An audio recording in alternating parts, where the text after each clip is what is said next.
क्या आपने कभी गौर किया है कि कभी-कभी तो हम बैठे-बैठे ही थक जाते हैं और कभी-कभी हम बहुत ज्यादा काम कर लेते हैं और फिर भी हमें थकान महसूस नहीं होती।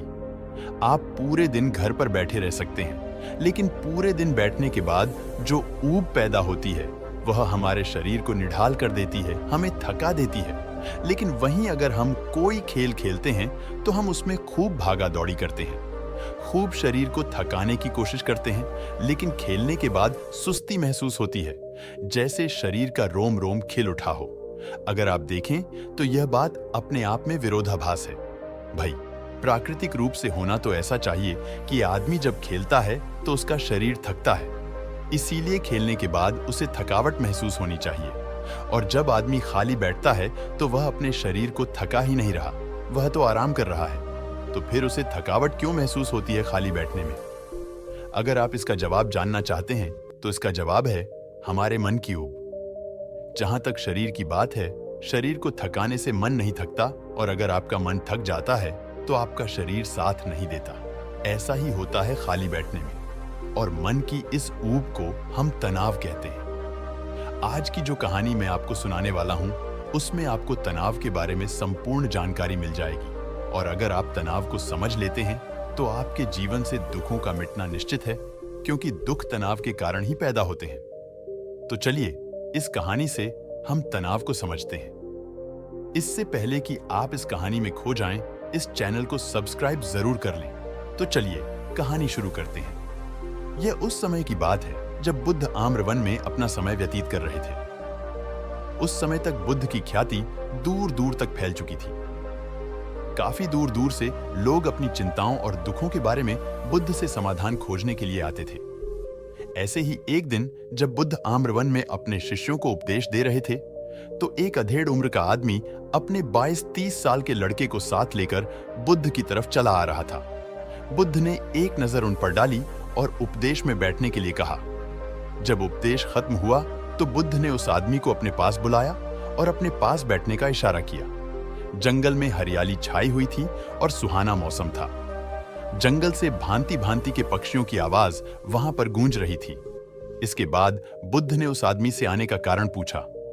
इस पर वह आदमी कहता है कि हे तथागत, मैं 2 दिन की यात्रा करके अपने बेटे को आपसे मिलवाने के लिए लाया हूं। यह मेरा इकलौता पुत्र है। यह हमेशा थका थका रहता है। ऐसा लगता है कि इसके शरीर में कोई जान ही नहीं है, कोई प्राण ही नहीं है। अगर हम इसे कुछ कहते हैं, तो यह हमारी छोटी छोटी बातों पर गुस्सा करता है। इसकी देखने की क्षमता भी उम्र से पहले ही कमजोर हो गई है और इसके बाल भी पकने लगे हैं। मुझे तो कुछ समझ नहीं आता कि यह सब हो क्या रहा है। भला इतनी कम उम्र में यह इतनी बड़ी उम्र का लगता है। हे बुद्ध, मैं अपने बेटे को लेकर बहुत चिंतित हूं। जब मैं अपने बेटे को चिकित्सकों के पास लेकर गया, तो उन्होंने कुछ औषधियां देकर कहा कि अपने बेटे को तनाव कम लेने दिया करो। वह अपने दिमाग में तनाव लेता है और इसी वजह से उसकी ऐसी हालत हो रखी है। लेकिन उनके लाख बताने पर भी मुझे तनाव का मतलब समझ में नहीं आया। मुझे पता ही नहीं कि तनाव होता क्या है और उसे कैसे उसके दिमाग से निकाला जाए। उसके लिए पहले तो मुझे यह समझना होगा कि तनाव होता क्या है, और इसीलिए बुद्ध, मैं आपके पास आया हूं। कृपया करके मेरी समस्या का समाधान कर दीजिए। यह सुनकर बुद्ध उस लड़के को बड़े गौर से देखते हैं, उसकी आंखों में देखते हैं, उसके चेहरे को देखते हैं और फिर उसके हाथ की नब्ज भी देखते हैं। यह सब विधियां करने के बाद बुद्ध उस आदमी से कहते हैं कि तनाव लेना तो कोई नहीं चाहता, लेकिन फिर भी तनाव लोगों को दीमक की तरह पकड़ लेता है और इंसान को यह पता ही नहीं चलता कि वह तनाव में जी रहा है। लेकिन अगर वही इंसान तनाव को समझ लेता है, तनाव के बारे में कोई ऐसा पैमाना बना लेता है कि उसे पता चल सके कि वह कितना तनाव में है, तो वह उस समस्या का समाधान भी खोज सकता है। मुख्य रूप से तनाव के 8 कारण होते हैं। इसके बाद बुद्ध कहते हैं कि सबसे पहले तो हमें यह समझना होगा कि तनाव होता क्या है। जब कोई इंसान कोई काम कर रहा होता है और उसका मन कहीं दूर भटक रहा होता है, कल्पना में होता है, तो उससे शरीर और मन के बीच दूरी पैदा हो जाती है, और जितनी दूरी शरीर और मन के बीच में होगी, हम उतने ही निद्रा की अवस्था में होंगे, और इसी दूरी को, इसी खिंचाव को तनाव कहा जाता है। कोई खेल खेलने के बाद आदमी सुस्ती महसूस क्यों करता है? हालांकि उसने अपने शरीर को तो थकाया है, लेकिन समझने की बात यह होती है कि खेलते वक्त मन और शरीर पूरा उस खेल पर केंद्रित होता है, जिससे शरीर और मन में दूरी पैदा नहीं होती और कोई तनाव पैदा नहीं होता, बल्कि हमारा तनाव दूर हो जाता है। और वहीं जब हम कोई रुचिपूर्ण कार्य करते हैं जिसमें हमारा मन नहीं लगता, तो हम शारीरिक रूप से काम तो करते हैं, लेकिन हमारा मन कहीं दूर कल्पना में भटक रहा होता है। इससे शरीर और मन में एक दूरी पैदा हो गई और तनाव ने जन्म ले लिया। इसीलिए इंसान को एक बार में एक ही काम करना चाहिए और उसी पर अपना तन और मन केंद्रित रखना चाहिए, जिससे आपके भीतर कोई तनाव पैदा ही ना हो। तनाव के कुछ मुख्य कारण भी होते हैं। इसके बाद बुद्ध कहते हैं कि अगर हम इन कारणों को जान लेते हैं तो हमारे अंदर तनाव कभी भी पैदा नहीं होगा। मुख्य रूप से जो कारण है उसमें सबसे पहला कारण होता है महत्वाकांक्षा। महत्वाकांक्षी होना अच्छी बात होती है, लेकिन कभी आपने गौर किया है कि इंसान के लक्ष्य कभी पूरे ही नहीं होते हैं, क्योंकि इंसान का कोई एक लक्ष्य होता ही नहीं है। जब इंसान एक लक्ष्य को प्राप्त कर लेता है तो दूसरा लक्ष्य स्थापित हो जाता है और इसी तरह वह अपने लक्ष्य को पाने के लिए गोल गोल घूमता रहता है।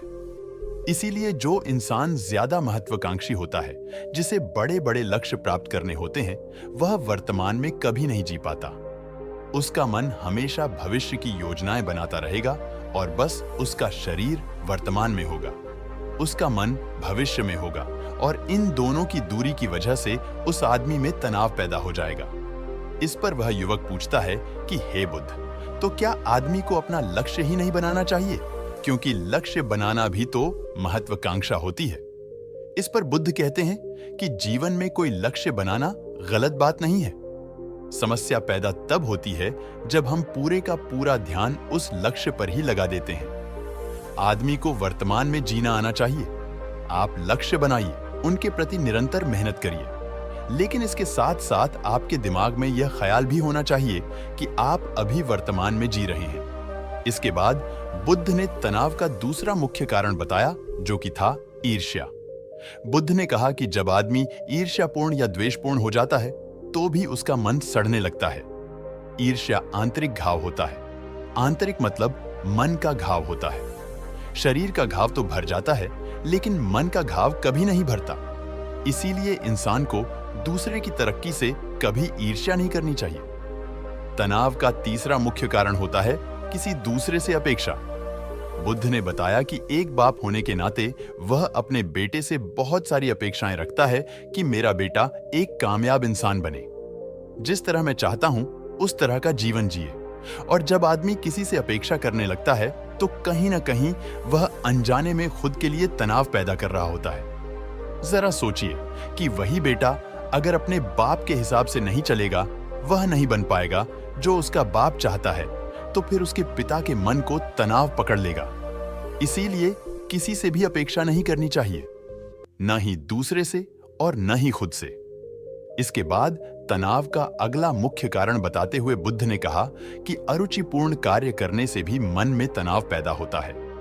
जिस काम में हमारा मन ही नहीं लगता, जिसमें हमारी रुचि ही नहीं है, तो उस काम में हम अपना मन नहीं लगा पाएंगे। हमारा मन कल्पनाओं की उड़ान भरेगा और हमारा शरीर वहीं बैठा रहेगा। इसीलिए दोनों में दूरी पैदा होने की वजह से यह भी तनाव का कारण बन जाता है। इसीलिए आदमी को सिर्फ रुचि के हिसाब से ही कार्य करने चाहिए।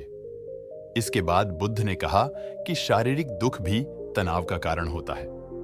जब आदमी को कोई शारीरिक कष्ट होता है तो आदमी का मन उसी बीमारी के बारे में सोचता रहता है, जिससे उसके मन में दुख के विचार पनपते हैं और वहां पर तनाव पैदा हो जाता है। यह सुनकर उस आदमी ने कहा कि हे बुद्ध, शारीरिक दुख तो किसी को भी आ सकता है, तो क्या वह आदमी हमेशा तनाव में ही जिएगा? इसका जवाब देते हुए बुद्ध कहते हैं कि यह बात ख्याल करने की होती है कि हमारा जीवन दुखों का आगार है। जैसे जैसे हमारी उम्र बढ़ती है, वैसे वैसे बीमारियां आती हैं, दुख आते हैं, और एक दिन मौत भी आती ही है। तो बीमारियां जीवन का अभिन्न हिस्सा हैं। किसी में समय से पहले आती है तो किसी में बाद में आती है। और जब इंसान का मन इसके बारे में समझने लगेगा तो अपनी बीमारी के बारे में सोचकर ज्यादा तनाव नहीं लेगा, क्योंकि वह जीवन का एक अभिन्न हिस्सा है। और इसके लिए आदमी को शारीरिक रूप से भी अभ्यास करते रहना चाहिए। ताकि उसका शरीर लंबे समय तक स्वस्थ बना रह सके। और यह भी जान लो, तनाव का एक मुख्य कारण होता है अपनी योजनाओं को समझने के लिए वक्त न देना। कुछ इंसानों के मन में कोई ख्याल पनपता है और वह उस पर बिना सोचे समझे कार्य करना शुरू कर देते हैं, और जब उस काम में उन्हें नाकामयाबी मिलती है तो वह तनाव से भर जाते हैं, क्योंकि उन्होंने वह काम शुरू करने से पहले उसके बारे में पूरी जानकारी नहीं ली थी। आदमी को कोई भी योजना बनाते वक्त उसके बुरे परिणाम के बारे में सबसे पहले सोचना चाहिए। हमें यह सोचना चाहिए कि अगर यह योजना कामयाब नहीं हुई तो फिर मैं क्या करूंगा, और इसीलिए अपनी योजनाओं को समझने के लिए पूरा वक्त देना, ताकि भविष्य में उस काम के प्रति कोई तनाव पैदा ही ना हो। और सबसे आखिरी कारण जो तनाव का होता है वह होता है ज्यादा सोचना। निरंतर सोचते रहना भी एक बीमारी होती है, और इसको दूर करने के लिए आदमी को नित्य प्राणायाम और ध्यान करना चाहिए। यह सुनकर उस आदमी ने हाथ जोड़ते हुए बुद्ध से पूछा कि हे बुद्ध, मेरा बेटा तो अभी मात्र 30 साल का है और उसमें इतनी समझ भी नहीं है कि वह इतनी सारी बातों का एक साथ अनुसरण कर सके। कृपया करके तनाव मुक्त रहने का कोई आसान सा मंत्र बता दें, जिससे आदमी उस मंत्र का अनुसरण भी कर सके और तनाव मुक्त भी रह सके। यह सुनने के बाद बुद्ध ने कुछ सोचते हुए जवाब दिया कि इसके लिए एक छोटी सी विधि है। अगर तुम इतनी बातों का पालन नहीं कर सकते तो तुम एक बार में एक काम को करने पर ही ध्यान लगाओ। जो भी तुम काम कर रहे हो, बस एक काम एक बार में करो और उस काम को पूरा ध्यान लगाकर करो। अगर तुम्हारा ध्यान इधर उधर भटकता है तो जब याद आए तो वापस उसे उसी काम पर लगा दो। यह सबसे आसान और सबसे अच्छा तरीका है तनाव मुक्त रहने का। अगर तुम खाना खा रहे हो तो खाना खाने पर ही अपना ध्यान केंद्रित कर दो। अगर तुम चल रहे हो तो चलने पर ही अपना ध्यान केंद्रित कर दो। इससे तुम्हारा मन और तुम्हारा शरीर दोनों एक जगह पर रहेंगे और दोनों के बीच दूरी नहीं पैदा होगी, जो कि तनाव का मुख्य कारण होती है। दोस्तों, आज की युवा पीढ़ी एक बार में 2, 3, 4 काम एक साथ करती है। जैसे कि कोई आदमी खाना खाते वक्त टेलीविजन भी देखता रहता है, फोन पर बात भी करता रहता है और फिर बाद में कहता है कि मैं तो तनाव में रहता हूं। जब 3 काम एक साथ करेगा आदमी तो तनाव पैदा होना तो लाजमी ही है, क्योंकि मन तो पूरा ध्यान लगाकर एक बार में एक ही काम कर सकता है। पूर्ण रूप से ध्यान 2 चीजों पर कभी नहीं लग सकता। इसीलिए जहां तक संभव हो सके कोशिश कीजिए कि आप अपना ध्यान एक ही काम पर लगा पाएं। तो दोस्तों, कैसी लगी आपको यह कहानी? कमेंट सेक्शन में जरूर बताना, और अच्छी लगी तो इस चैनल को सब्सक्राइब करना मत भूलना। तो मिलते हैं अगली कहानी में, तब तक के लिए अपना ख्याल रखें। धन्यवाद।